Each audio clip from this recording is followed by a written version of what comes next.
Lorsqu'une tribu bantoue, découragée du sort que leur réservait le ministère des Réserves et découragée de l'hégémonie québécoise en matière de culture... Attends un peu. Le titre, c'est Adjectivation de la vie, ça avait été dit.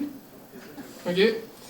Elle réunit des leaders charismatiques s'activant pour mettre en branle la ligne bantouine.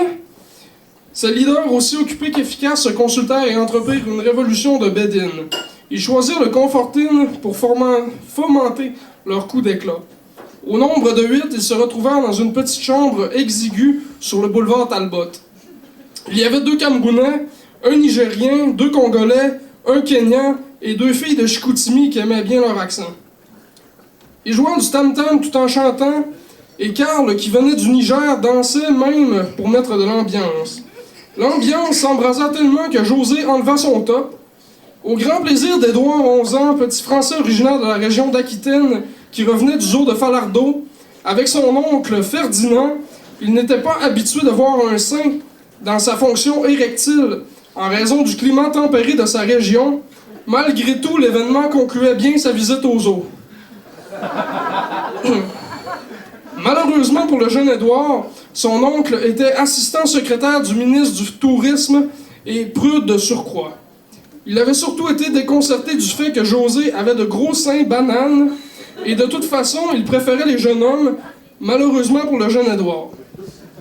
Il demanda à J'ai entendu un « ah ». OK. OK. Il demanda à parler aux plus hautes instances pour chantier cette vision qu'il qualifia d'obscurantisme et de perversion pour la jeunesse. Comme de fait. Une suite de téléphones arabes s'ensuivit. Le gouvernement voulut étouffer l'affaire. L'histoire aurait pu s'ébruiter et faire la manchette du quotidien, voire même du griffonnier. Eût-il été possible de couvrir l'événement par l'entremise d'un journaliste étudiant?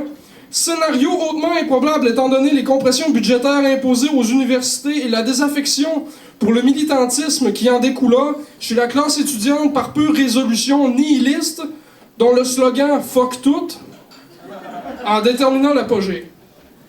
Le gouvernement envoya un homme doté de capacités extraordinaires pour régler la situation, un dénommé Lucien Francoeur, qui semble-t-il avait son franc-parler et son originalité. Cet homme de finesse savait trouver des solutions complexes à des problèmes simples. C'est pourquoi il était le seul fonctionnaire à avoir été assermenté secrétaire 3 Croix Plus, certifié chevalier honorifique double ruban, directement par le sous-directeur adjoint direct du haut fonctionnaire de Sa Majesté à Londres. À Québec ainsi qu'à Ottawa, 2 paliers gouvernementaux comptaient conjointement sur les prouesses de cet homme d'érudition, afin de calmer le jeu dans ce qui se présentait possiblement comme une nouvelle insolite, présentée en page 5 d'un quotidien local.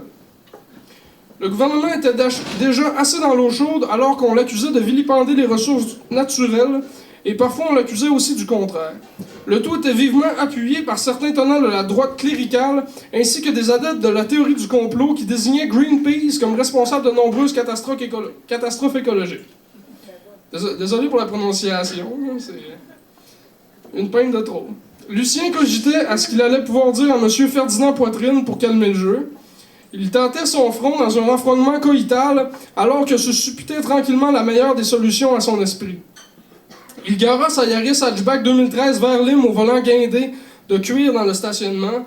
Dans le hall d'entrée, il rejoint l'assistant secrétaire du ministre du Tourisme de France et lui dit « Monsieur Poitrine, j'ai 2 billets backstage pour Céline Dion. » Le dossier était réglé. Ça finit comme ça, merci.